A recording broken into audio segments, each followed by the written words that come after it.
महाराष्ट्रात सध्या निवडणुकांचे वारे पाहत आहे. काही दिवसापूर्वी नगरपंचायतीच्या निवडणुका झाल्या. आता 15 जानेवारीला महानगरपालिकांच्या निवडणुका होत आहेत आणि फेब्रुवारीमध्ये जिल्हा परिषदांच्या निवडणुका येऊ घातलेल्या आहेत. या एकूणच निवडणूक प्रक्रियेकडे आपण डोळसपणे पाहूया. जेव्हा निवडणूक म्हटली जाते तेव्हा सर्वात महत्वाचे असते ते उमेदवारांची निवड.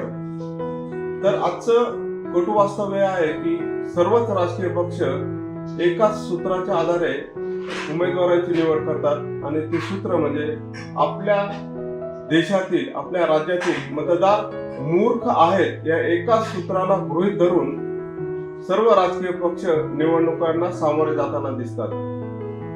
अलीकडच्या काळामध्ये एक नवीन संकल्पना उदयास आलेली आहे आणि ते म्हणजे इलेक्टिव्ह मेरिट. इलेक्टिव्ह मेरिट म्हणजे निवडून येण्याची क्षमता. निवडून येण्याची क्षमता हा निकष अत्यंत दिशाभूल करणारा निकष आहे. कारण निवडून येण्याची क्षमता या लोकशाही व्यवस्थेमध्ये एकाही उमेदवाराची असू शकत नाही. कारण लोकशाहीमध्ये निवडून देण्याची क्षमता केवळ आणि केवळ मतदारामध्येच असू शकते. इलेक्टिव्ह मेरिटच्या नावाखाली राजकीय पक्ष मतदारावरती घराणेशाही, गुंड प्रवृत्ती, ज्यांच्यावरती अनेक प्रकारच्या केसेस आहे अशा उमेदवारांना लादतात आणि हा एक प्रकारे मतदारांना दिलेले चॅलेंज आहे असं म्हटलं तर वावगं ठरणार नाही. त्यामुळं मतदारांनी ही गोष्ट लक्षात घेणे गरजेचं आहे की या देशामध्ये कुठलीही निवडणूक असली तरी निवडून येण्याची क्षमता ही एकाही उमेदवाराकडे असू शकत नाही. ती क्षमता केवळ आणि केवळ आपण मतदानाकडे असू शकते. दुसरी महत्वाची गोष्ट म्हणजे गेल्या महानगरपालिकेतील ज्या युती आघाड्यांची खिचडी बघितली तर आपल्या लक्षात येईल की राजकीय पक्ष ही संकल्पनाच बाद झालेली आहे. कारण आपल्याला हे समजूनच येऊ शकत नाही की आज कोणता पक्ष कोणत्या विचारधारेचा आहे, कोणत्या तत्वाचा आहे. सर्व पक्षांनी विचारधारा, तत्व हे सर्व कमरेचं काढून डोक्याला गुंडाळलेलं आहे.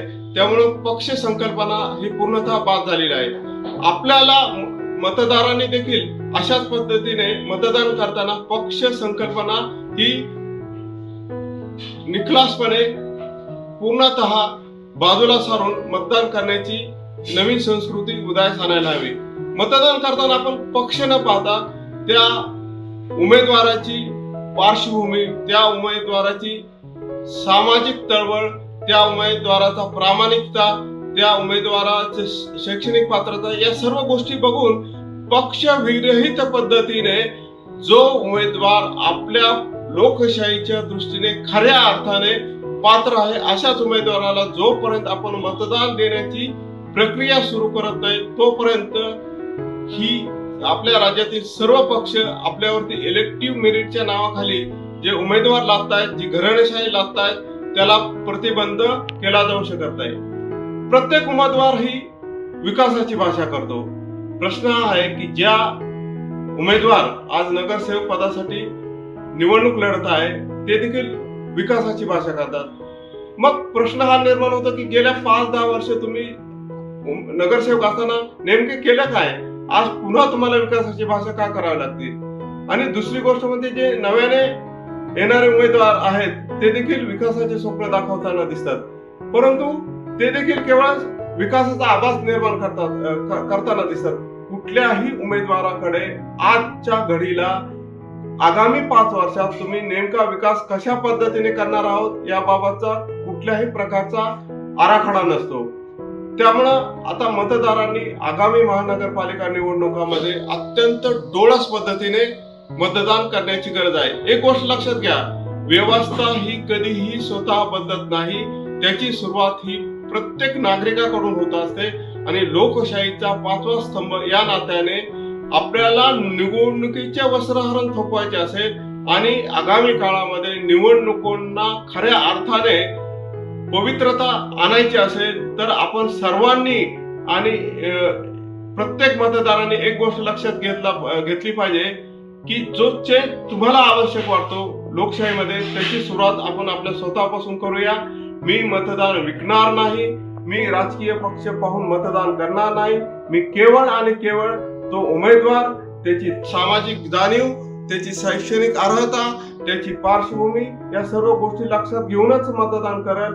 आणि सर्वात महत्वाची शेवटी एक गोष्ट लक्षात घ्या की आपण योग्य उमेदवाराला मत करणं म्हणजे ते मताची किंमत योग्यपणे देणं असं होतं. आपण दिलेला उमेदवार निवडून यायची शक्यता नाही म्हणजे मत वाया जाणं, ही संकल्पना प्रत्येक मतदाराने डोक्यातून काढून टाकायला हवी. आपल्याला जो उमेदवार योग्य वाटतो त्यालाच मतदान करा. आपलं मत कधीही वाया जात नसतं. धन्यवाद.